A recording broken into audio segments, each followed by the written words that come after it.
As English as Mrs. Beaton. Was she English? Dunno. As English as a summer's day in the country. Yeah, if you like caravans and drizzle.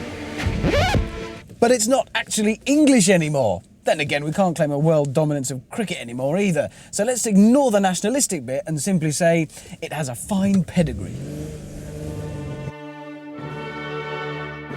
Because this is the new Jaguar S-Type, and with a shape that instantly recalls the Mark II of the 1960s. But don't think tartan rug and golf clubs. Think caddish grins, cops and robber chases, and hello. Of course, it was easier for Jaguar back then. They just built a better, faster and prettier car than everyone else on the market. It's slightly more difficult now, though, thanks to some serious competition for the title.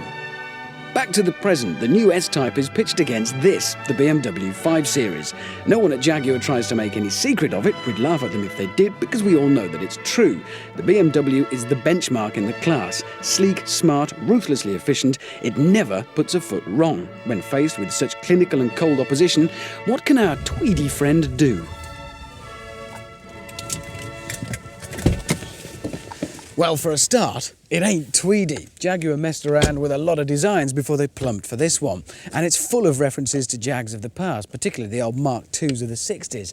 If you look at the grille shape and the headlamps, the whole of the snout, in fact, it's all very dramatic stuff, particularly with this up-curving line running the length of the profile of the car, all of which makes it all the more surprising. When we open it up, take a look inside, and oh, well, there's absolutely no sense of occasion to match the drama of the exterior of the car. There's no outstanding feature. It's Euro blandness. There's nothing wrong with the interior, I'm sure, and I don't doubt the quality of it, but, well, it just does nothing.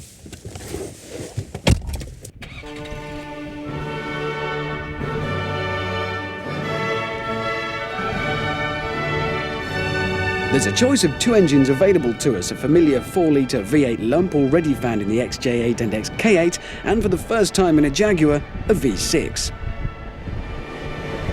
Now, it's actually Ford's Duratec V6, which might not sound very glamorous, but it's very good news, because it's an excellent engine. 3 litres, more than enough for this car, and it'll probably be the most popular choice. Once you're on the move, despite the size of the car, and despite its very comfortable Jaguar ride, it's very well controlled, behaves itself very well through the bends, and is a genuine sporting drive. That's not to say it's uncomfortable in here, far from it. It's got the usual silky smooth Jaguar ride and probably every gizmo you could think of to keep you comfy and occupied. And probably one or two you wouldn't think of, including Trevor McDonald lodged in the glove box. Really, watch this. Climate control, temperature, 24 degrees. Trevor. Climate control, temperature 24.0 degrees. Thank you very much, Trevor.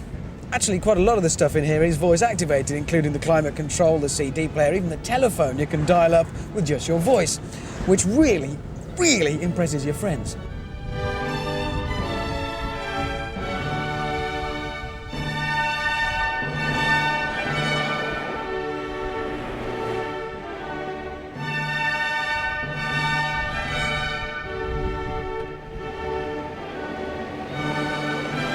The English have a reputation for demonstrating little eccentricities. No one bats an eyelid at the sight of an Englishman leaving his castle dressed in a tutu, wellies and a plastic tam o' shanter for the annual haggis hunt. They know we do it, they know we're all mad. They know entire English villages wake up on festival days to smear themselves in badger droppings and race naked through the streets on converted beds. But we do it all with a sense of style, and we do it all on purpose, and that's what makes it eccentric, rather than behaviour that leads straight to the comfy room with a jacket that does up at the back. But to get really nutty, you need to be landed gentry, and that's why Jaguar have for years been able to build a car that's bigger on the outside than a cricket pitch and smaller on the inside than a cricket box. Jaguar are posh, still, fact. Now let's see Hyundai try that. Jaguar hope to sell 50,000 S-Types a year, which will have some bearing on the car's status. It certainly won't be a rarity, and that, coupled to the affordable prices, means that any exclusivity is going to be hard-earned on the part of the baby Jag. Starting from £28,300 for the V6 manual and rising to £37,610 for the V8, it's certainly competitively priced. There's no doubt that when the folks at Jaguar readied the S-Type for production, they decided to err on the side of caution, probably for fear that any quirks on the part of the car would be misinterpreted as a failing. But it does mean that the result is, well, frankly, a little bit frigid. It lacks a certain amiable warmth and coziness that I'd like to have found there. The automotive equivalent, say, of leather elbow patches on a 700 quid smoking jacket, which is a shame. When I reviewed the BMW 5 Series for this programme, my only criticism, if it is a criticism, was that the car is almost too good at everything that it does. That the S-Type is very nearly as good, but still retains a little bit of the old hello, can only be in its favour. Sure, the 5 Series will never put a foot wrong, but you can bet your life, if the S-Type ever did, it would come up with a damn fine excuse.